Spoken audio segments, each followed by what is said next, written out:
Chapter 1. The Lion Awakens. The wind carries the scented damp earth and burning torches through the cobbled streets of Dijon.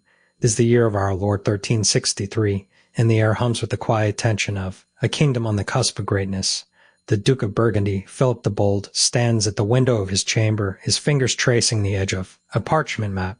The ink is still fresh. The borders of his duchy outlined in bold strokes. He knows these lines are not yet set in stone. Outside, the first light of dawn creeps over the rooftops, gilding the spires of Notre Dame Dijon. The city stirs, merchants unfolding their stalls, bakers kneading dough, and knights sharpening their swords. But Philip's gaze lingers on the horizon, where the forests of Burgundy stretch endlessly, rich with timber and game. This is his land, his legacy, but he dreams of more. A knock at the door. His chamberlain enters, bowing low. "My lord, the envoys from Flanders await your audience." Philip turns, his cloak of crimson and gold swirling around him.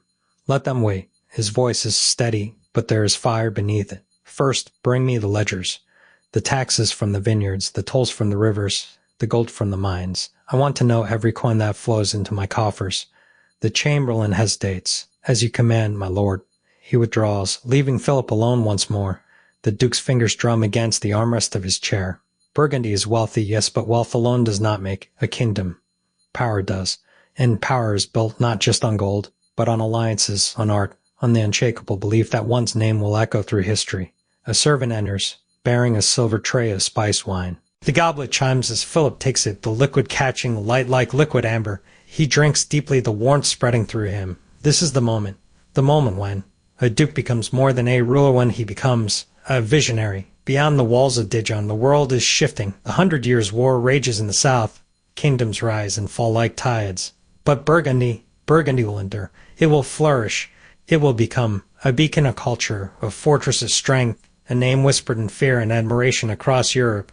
Philip sets down his goblet with a decisive clink. Summon the artists, he commands, the painters, the sculptors, the poets. I want Burgundy to be remembered not just for its swords, but for its beauty. The chamberlain returns, his face alight with curiosity. "You wish to commission works, my lord?" "More than that," Philip replies, his voice low but fierce. "I wish to create a legacy that will outlast kings." And so it begins. The Lion of Burgundy stirs from its slumber, its claws unsheathed, its roar echoing through the halls of power. The golden age is not yet here, but it is coming. The first stroke of the brush, the first note of the lute, the first treaty signed in ink and blood etched one, a thread in the tapestry of greatness. Philip knows that history is not written by those who wait. It is written by those who act. And Burgundy will act. The years pass like pages turning in. A grand illuminated manuscript. The duchy expands, its borders stretching like the wings of a phoenix rising from the ashes of medieval strife. Philip's son, John the Fearless, inherits a throne already gilded with ambition. He tightens his grip on Flanders, his armies marching with the precision of a master craftsman. The Burgundian court becomes a magnet for the finest minds of Europe, philosophers, musicians, warriors all drawn to the promise of glory. In the great hall of the palace of the dukes, tapestries depict scenes of conquest and diplomacy. The Lion of Burgundy, its mane, a cascade of gold threads, stands proud over the battlefield. The lily of France, delicate yet unyielding, blooms beside it, a union of strength and grace. But power is a double-edged sword. The Duke of Burgundy walks a fine line between ally and adversary, between the crown of France and the ambitions of his own house. Every alliance is a gamble, every treaty a chess move. One misstep, and the lion could be brought to its knees. Yet John the Fearless is not a man to falter. He plays the game with the cunning of a fox and the ferocity of a lion. His marriage to Margaret of Bavaria secures the Netherlands. His diplomacy with England and France keeps the balance of power in his favor. Burgundy grows richer, its cities more magnificent, its influence more far-reaching.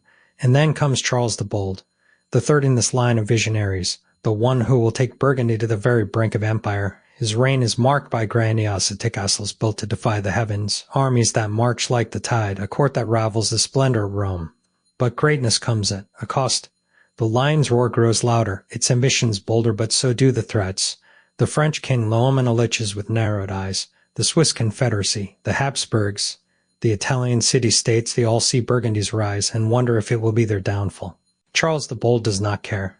He is a man of iron will and unshakable belief. He will carve his name into history, no matter the price. His campaigns in Lorraine, his siege of Neuss, his dreams of a Burgundian empire each one a testament to his vision. But even the mightiest lions can fall. The battle of Nancy, the snow-laden fields, the clash of steel, and the cry of "Men, lion is wounded." The golden age flickers, its light dimming as the Duke falls. Yet Burgundy does not die. Its legacy lives on in the art, the architecture, the stories that echo through the centuries. The lion may sleep, but its spirit endures. And so, the stage is set. The lion has awakened. The lily has bloomed.